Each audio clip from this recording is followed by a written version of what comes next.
Far to the north of Scotland, where the restless sea kisses the sky, lies a scattered chain of 70 islands, wild, timeless and beautiful.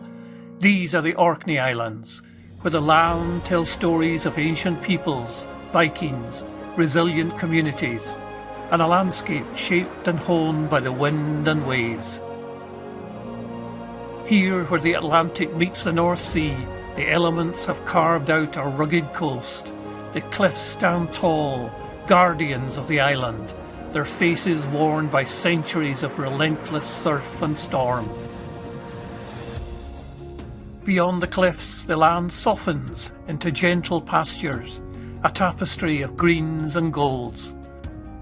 Sheep graze lazily, their presence a reminder of the islanders' ancient bond with this land. The fields stretch out to meet the sky, endless and open, a canvas painted by nature's hand. Nestled along the shores of mainland Orkney, Stromness stands as a charming gateway to the islands.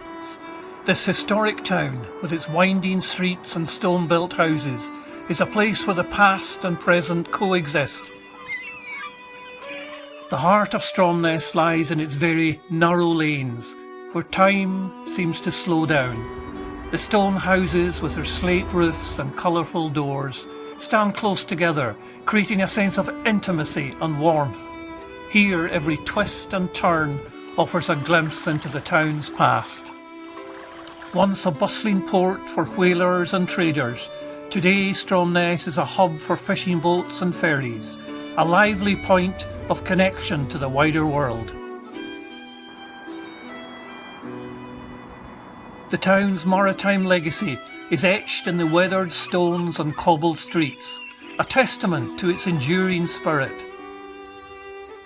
Its famous 19th century Canadian Arctic explorer, Dr. John Rae, is immortalised in a statue in memory of his discovery of the Rae Strait, the last link in the North-West Passage.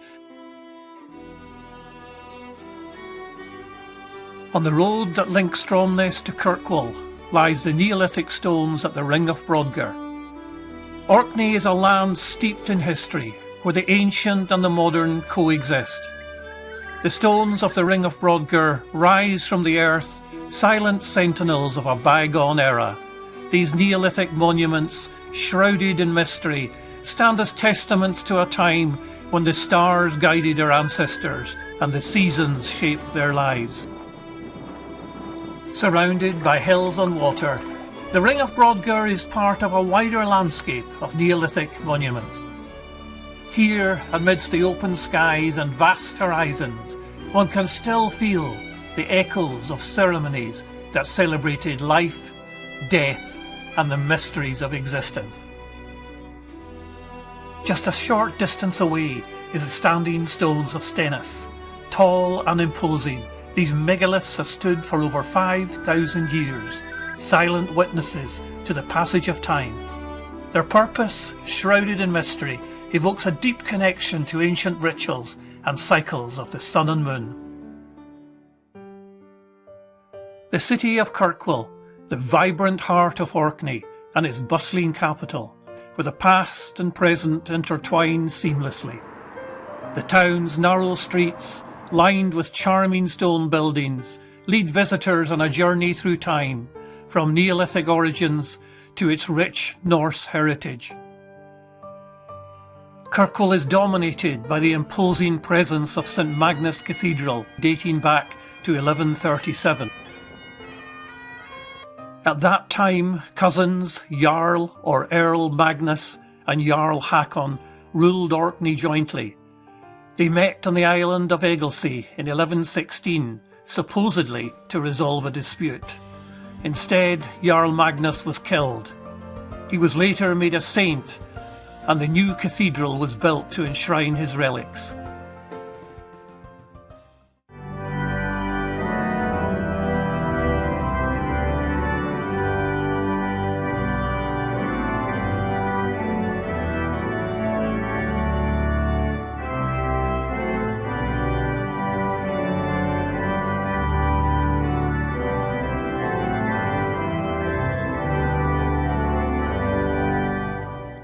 St Magnus Cathedral was founded in 1137 by the Viking Jarl Rognvald in honour of his uncle, St Magnus. From 875 to 1472 AD, Orkney, along with Shetland, belonged to the Kingdom of Norway, and when the cathedral was built, it was ecclesiastically under the Norwegian Archbishop of Trondheim. Since then, and with the annexation of Orkney to Scotland, St Magnus Cathedral has been used for Catholic, Episcopalian and Presbyterian worship over the intervening years. The famous Orcadian writer and poet George Mackay Brown had this to say about St Magnus. Nowadays, when all life on earth could be ended by the pressing of a few buttons, St Magnus, martyr and peacemaker, emerges as a more powerful and radiant symbol than ever before. Rising from the waters of the Orkney archipelago, the island of Hoy stands distinct and dramatic. It is a place of stark contrasts, where rugged cliffs meet rolling hills and ancient legends linger in the mist. Hoy is an island of natural grandeur and quiet solitude, a world apart, even within the Orkneys. The Dwarfistane, an ancient rock-cut tomb from around 3000 BC, it stands as a silent testament to the island's past. Carved from a single block of sandstone, this enigmatic monument stirs the imagination, evoking tales of giants and dwarfs and the mysteries of a long-lost age. Life on Hoy moves at a different rhythm. The ferry brings visitors and supplies from Houghton on the mainland, a lifeline connecting the island to the wider world. Yet there is a sense of timelessness here, where daily life is marked by the rhythm of nature, not by the clock. A perfect place for the renowned British composer and former Master of the Queen's Music, Sir Peter Maxwell Davies, to get inspiration for his many compositions whilst living here at Ratcliffe Bay on Hoy from the early 1970s. The bond with Orkney significantly influenced his life and work, shaping his identity as one of the most distinctive voices in 20th century classical music. Many of his works evoke the spirit of Orkney, where he lived until his death in 2016.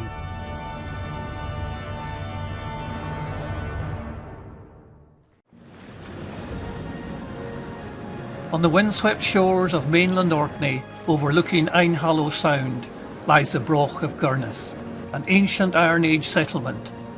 This remarkable site, with its stone structures and complex layout, offers a glimpse into a past where communities thrived under the northern skies. It is a place where the echoes of a bygone era still whisper through the ruins. The Broch of Gurness reveals itself as a marvel of ancient engineering. The circular broch, with its thick stone walls, stands at the heart of the settlement. Around it, a cluster of smaller buildings forms a labyrinth of passageways and chambers. These structures, meticulously crafted from local stone, speak of a community skilled in construction and resourcefulness. The Broch's entrance, once guarded and imposing, now opens to the world, inviting exploration. Inside, the remains of hearths and stone benches hint at a life centred around warmth and shelter. The high, dry stone walls, built without mortar, have stood the test of time, a testament to the ingenuity of those who call this place home. The Churchill barriers were built between 1940 and 1944. Primarily as naval defences to protect the strategic Royal Navy anchorage at Scapa Flow. Scapa Flow has been a major Royal Navy base since World War I, and due to its sheltered waters and proximity to critical shipping lanes, it served as a base for protecting convoys. Just weeks into the war in October 1939, Scapa Flow was the site of a devastating German attack. A German U-boat infiltrated Scapa Flow's defences and sank the iconic battleship HMS Royal Oak. The attack resulted in the loss of 833 lives, shocking the British public and highlighting vulnerabilities in Scapa Flow's defences. This event led to significant efforts to fortify the base, including the construction of the Churchill barriers. I remember my own mother, who lived in Thurso on the mainland during World War II, telling me that the sky to the north over the island of Hoy lit up as if daylight when the second wave of torpedoes struck the Royal Oak.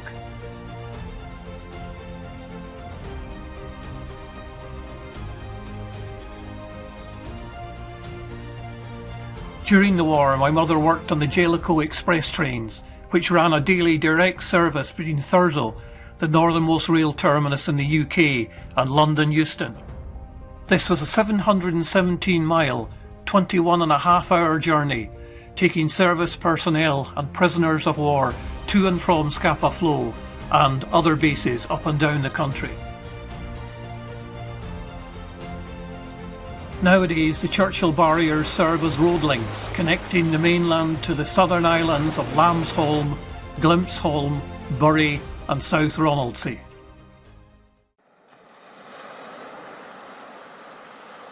All the underlying rocks in Orkney is sandstone, and here at Mull Head on Orkney's east mainland, the wild sea erodes this rock to form gules or inlets and caves. This is an example of a gloop, from the Old Norse word glupa, meaning a chasm or blowhole. The gloop was once a long sea cave, but during fierce storms, the waves that entered the cave couldn't surge any further and crashed upwards. This caused the roof to collapse into the water below. Now the gloop is an open chasm filled with seawater. The sea still enters the gloop through the remains of the cave entrance. This is a fine example of how Orkney's coastline is constantly evolving. A short distance away, the Broch of Deerness is a well-preserved Viking Age settlement set up on a 30-metre high sea stack. The summit of the stack holds the remains of a chapel that was excavated in the 1970s, when it was found to have a timber phase that preceded the existing stone building. Also found was a coin of Eadgar, minted between AD 959 to 975, in between the two phases of the building. This chapel is therefore among the earliest known evidence for Viking Age Christianity in the North Atlantic region.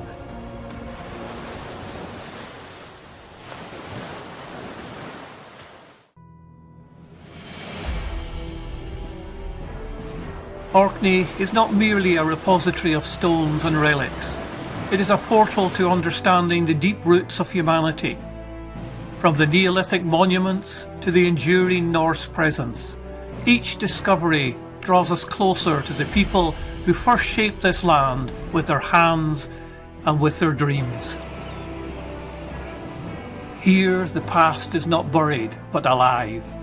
These islands remind us that our present is built upon the hopes, fears and triumphs of those who came before us. And as we uncover their secrets, we uncover ourselves. On Orkney's coasts, where wild winds roar, Vikings sailed to settle and explore. They carved their mark on stone and land, a fearless, mighty warrior band. In longships swift they crossed the sea, to claim the islands wild and free. In every stone and ancient street, the Viking past and present meet.